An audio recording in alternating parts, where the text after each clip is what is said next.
Hi guys, welcome back to Battle of the Bosses Part 3 of Borussia Mönchengladbach. This is a little bit different. We've recorded this once, but then my video apparently did not record. So we don't have Elmo here. I'm just going to quickly run through what happened at the end of the season. And then Elmo will be here for the point scoring part of the episode. That bit did record. Go and check out his Part 3 down below to go and see how he did. He's linked in the description. So obviously we're back for the end of the season here at Mönchengladbach. Last time we were here, we saw how we do in the league at the halfway point. We saw that we had the DFB Pokal. We made it through to the third round of that. So let's just quickly go through how we did in that. We beat Hoffenheim 4-0 in the third round. Hanover going through over Stuttgart on penalties. Dortmund beating Hamburg 3-0. Frankfurt going through on penalties over Schalke. Leipzig 2-0 over Köln. Hertha Berlin 3-0 over Union Berlin. Bayer Leverkusen 1-0 over Jan Regensburg. And Arminia Bielefeld 3-1 over Freiburg, put us into the quarterfinals, where we got drawn against Leipzig, and we beat them 2-1 after extra time. Huge result this was, to get us through to the semi-final and guarantee us some points as well in the cup. Leverkusen 3-1 over Hanover, Dortmund 5-1 over Frankfurt, and Hertha Berlin beating Arminia Bielefeld on penalties after a 1-1 draw. And then in the semi-final, we got unlucky this time, drawn against Borussia Dortmund. We crash out 3-0. Hertha Berlin beaten by Leverkusen in the other semi-final 1-0.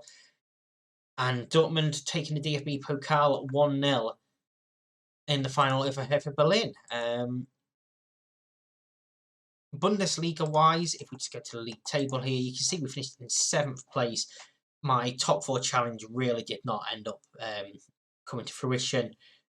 37 points behind Bayern in the end. 12 points off of Frankfurt in 4th place, that top 4 battle. And we just sort of couldn't put a run together, basically. If we just take a look here, you can see just this whole end of the season was just basically terrible. Decent result over Mainz, but then shocking defeats against like Gruppe Fürth, Freiburg, Leipzig. It just was not a good end to the season. And that really shows why we could not challenge for the top 4 position. Final little bit on here is the squad page. Obviously, these make a huge difference. Average ratings, we actually had a pretty good season when you look at them. We just didn't have the results to go with them. Assist-wise, Julian Alvarez was the highest assistee with 8 assists. And the top scorer, Marcus Thuram, had a wonderful season. 28 goals in 37 games. Absolutely incredible for him. Wonderful season. I really do apologise that this is not what you sort of expected. I don't know whether, well, I went to edit it, my computer crashed while editing, and then I just could not find the video file. It seems like it's been wiped off my PC. So obviously this is not the same without having Elmo here. But this is also the week it's due out, and we're going to struggle to find time to actually re-record what we did. So unfortunately, it's just going to be this little quick update from me, and then the point system. So I really do apologise for this video so far. Obviously, coming up, we're going to have the points tally, find out what team we are doing next. There's some important information as well in that, so please do stick around and watch what happens there. Promise things are going to get better going forward. Once again, so sorry about the loss of the footage. No Elmo here, unfortunately. But yeah, let's go and find out what happened with the point scoring, shall we? So we're back for the final points tally. You've watched my video, you've watched Elmo's video, and if you haven't, why not? Go and watch them right now. We'll wait. Yep. That's enough waiting. You can pause the video, go and watch them. So, Mönchengladbach, you've seen how we've done. If you've been following along, you've probably done the totals in your head already. Well, here's the official confirmation.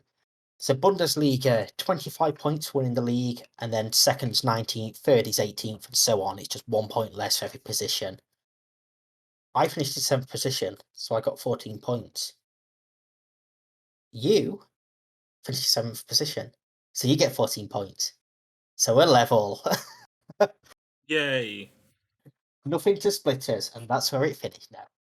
The DFB Pokal, 5 points for the semi-final, 10 points for runners-up, and 15 points for winning it. I made a semi-final where I lost to Borussia Dortmund, so I got 5 points. You, go on, tell us how you did. I won it now. I got to the final, and but I was sadly runners up after a 3-1 loss. Yeah, so that gives you 10 points. It gives you a 5 point advantage. 24-19 at this stage. Awards, shockingly, neither has won anything. I So didn't take a shot in my video. 0 points there. Nothing for player of the season, newcomer of the season, or manager of the year. So then it all came down to the goal scoring. Now I liked it when we added this because I was doing awful in some of the cups, and you was just like annihilating me in the cups. Yeah, But this was like a saving grace because I was good at getting goal scorers. you was, and then just this save, it did not happen. 9 goals, your highest scorer. Yeah. So all my high scorer had to do was score 15 goals for me to win. He went and scored 26, so I gained 15 points, giving me a total score of 34. You get a total score of 24, which gives me the victory. Come on! I do better in the cup for the first time, Yep. and I still lost. So I'm just looking back at some of our results now. You've only beat me in the cup once, and that was Dortmund, which is also the only time that I've ever outscored you since we've added that as well. So it's just a German thing, apparently. Yeah. So we ain't got no more German teams, so it's fine. And now, um, do you want to spin the wheel first, or shall we reveal the plans going forward? We'll spin the wheel first. Spin the That's wheel. if you are spinning the wheel, because remember the winner can Well, either choose one of the teams or they can spin the wheel. I'm gonna choose Celtic now, not because they're not on there. Spin the wheel. Right? Okay then. Just bring up the wheel. There we go. I do have a team in mind who I want. Do you But want I to thought reveal it? I kind of want Norwich. Okay. They seem to So, have had a spark in real life since the new manager's come in, so I want to see if we can replicate that. And so as you can see on the screen right now, we have the remaining teams, which are Sporting Lisbon, Lyon, AS Roma, Atletico Madrid, Juventus, RB Salzburg, and Norwich. There is one missing, which we'll talk about after we've spun the wheel. And here we go. to be fair, I wouldn't mind any of these teams. Juventus. That's the one I wanted the least.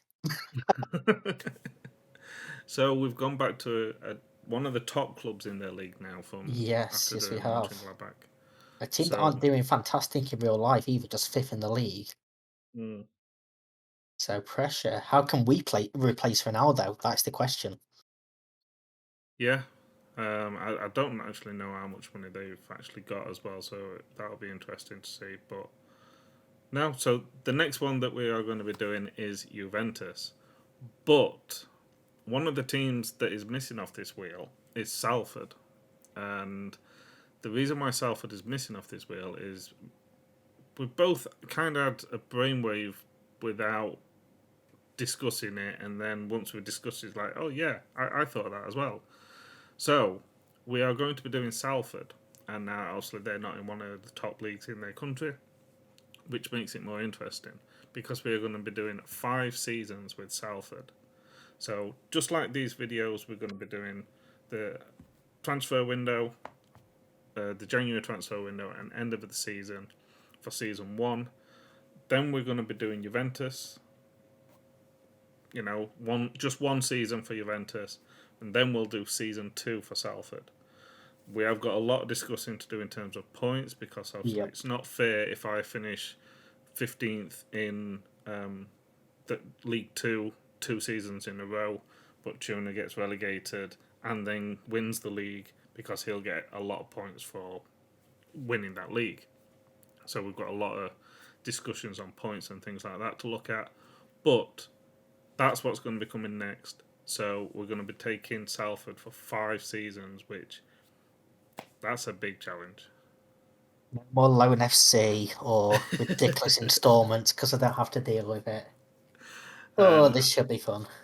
but there's also, you nearly did it in the Mönchengladbach one. There's also a chance that you could get sacked in that 5 years.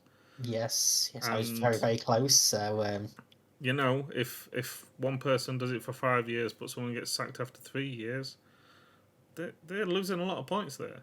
They're going to yes, miss they out on a are. lot of points. So we've got to discuss that. We'll come back next time and explain all the different points for that one. So what we're going to do is, once we've done season 2 of Salford, then we'll do another single season with one of these teams. Then we'll do season 3 and so on. So Yes, you may be wondering, like, why don't we just stop when one gets sacked and just declare they've won a winner? We do have an overall points tally as well from all the teams that we've done. yeah, So it all goes onto that as well. So it is crucial to try and gain as many points as possible. we are far too competitive against each other to just like walk away and go, yeah, I was the victory this one. Yeah, and speaking of competitive, the overall score so far is 5-2 to me in terms of teams. So you've got some catching up to do. Yeah, Salford's gonna claw it back for me. It's going to be interesting because I do have a lot of experience managing in the lower leagues in England. I'll be honest with you, I haven't played Football Manager much this year. I played quite a bit when I first got it, but I haven't played it much. So this will get me back into it, and I'm looking forward to being Salford actually. It's going to be very, very interesting. Very interesting. And a completely different approach. Yeah. So Tuna's links will be down below in my description. Go and check them out. Go and check out all his other videos. He's currently doing an around the world, which is probably one of the biggest challenges that you can do on Football Manager. Uh, go and check it out. I'm not going to give anything away on what the rules or anything. Go and watch that from the very beginning. There's plenty of countries that it's gone through so far. Likewise, Elmo's links are all down below as well. He's got a couple of channels on the go at the moment, going through all sorts of different games as well on one of his channels. Plenty of different variety of games, not just one genre. Go and check them out. He does some really good reviews on them. And his gameplay sucks about as much as his Football Manager, but that's part of the charm. I couldn't let you have it all, I could am I? I am beating young golf around. You are, but I'm also being on GeoGuessr, so. But there's plenty more challenges coming from us as well. So go and check out our other gaming channel, not just the Football Manager channel, for other competitions with golf around, whether it be GeoGuessr. So much more to come. I've been Elmo. I've been Tuna. I'll see you again soon. Boy.